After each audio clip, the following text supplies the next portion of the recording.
En esta ocasión hablaremos del corazón de la toma del caso. El propósito de la toma del caso es trazar el cuadro de la enfermedad. La idea no consiste en intentar encajar al paciente en un remedio o esquema, sino de trazar el verdadero cuadro de la enfermedad. El cuadro de la enfermedad nos exige plasmar de forma clara los rasgos individualizantes de cada caso. Cuando hacemos resaltar la individualidad del paciente, podemos realmente decir que hemos tomado el caso. Es así como se lleva a cabo el método. Los requisitos son una mente sin prejuicios, observadora y capaz de llegar a conclusiones muy precisas. Existen dos maneras de tomar el caso. El primero es probar varios remedios en el paciente, lo cual es muy perjudicial.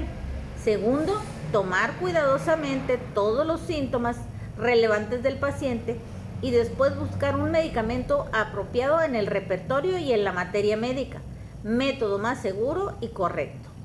La toma del caso es un proceso de percepción y registro de la experiencia interna del paciente.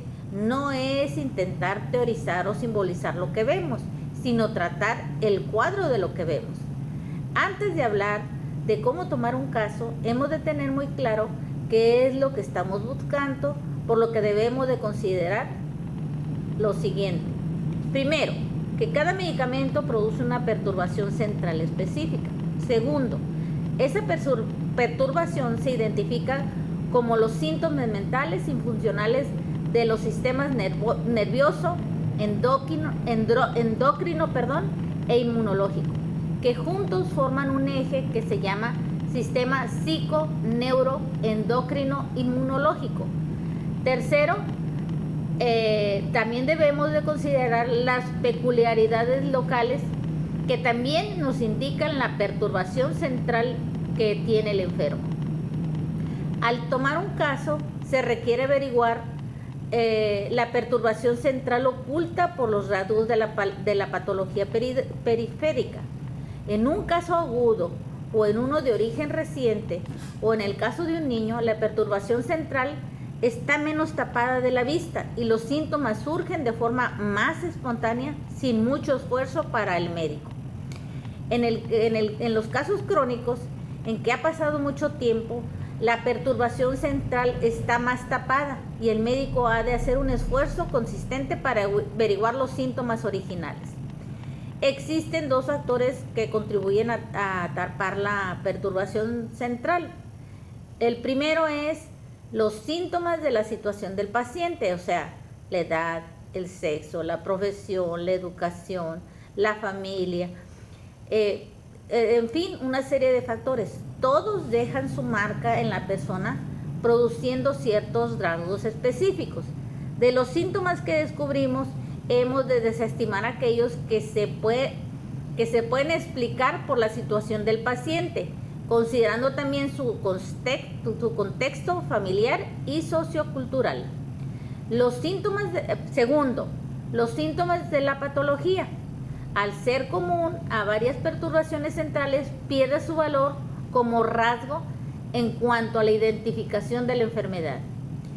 Hay tres criterios que nos ayudan a averiguar la perturbación central, que son, primero, preguntar al paciente: ¿ha existido el síntoma anteriormente a la situación o antes de la patología actual?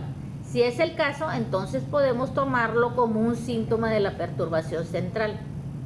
Segundo, comparar la intensidad de sus síntomas con los que otras personas en la misma situación o entorno o con una patología similar. Tercero, preguntarle cuáles son los aspectos de su situación que le son cómodos y cuáles le incomodan.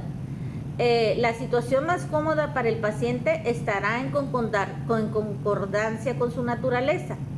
La mejor totalidad de síntomas incluirá mayormente aquellos síntomas que no estén ligados ni dependen de la edad del paciente, de su nacionalidad, de su ocupación o de su patología.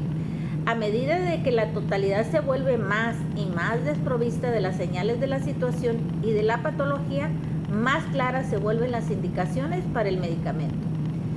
todos los rasgos de un medicamento no han de ser encontrados en cada caso, pero todas las características del paciente han de encajar con el medicamento elegido. Es decir, no hemos de descartar un remedio por no hallar en el paciente los síntomas del medicamento. Lo hemos de descartar únicamente si los síntomas características del paciente no figuran en el medicamento. Para descubrir el caso y trazar el historial, se debe permitir que el cuadro surja de manera espontánea y clara. Preguntar al paciente todo lo relacionado con sus antecedentes. Mientras lo cuenta, es necesario observarle muy atentamente, intentando buscar aquellas cosas que le son peculiares.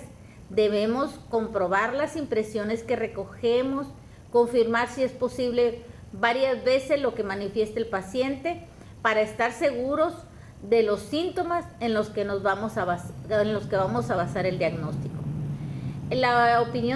Mi opinión de este tema es importante entender y comprender y seguir las indicaciones que señala Hahnemann en los parágrafos 3 y 83 del Organon, que rigen cómo se toma el caso, para tener en claro lo que estamos buscando curar en lo que respecta al parágrafo 3 y cómo es la toma del caso conforme al parágrafo 83, para realizar el diagnóstico de lo que aqueja al enfermo, encontrar el simílimum y procurar con mayor prontitud la recuperación de la salud del enfermo.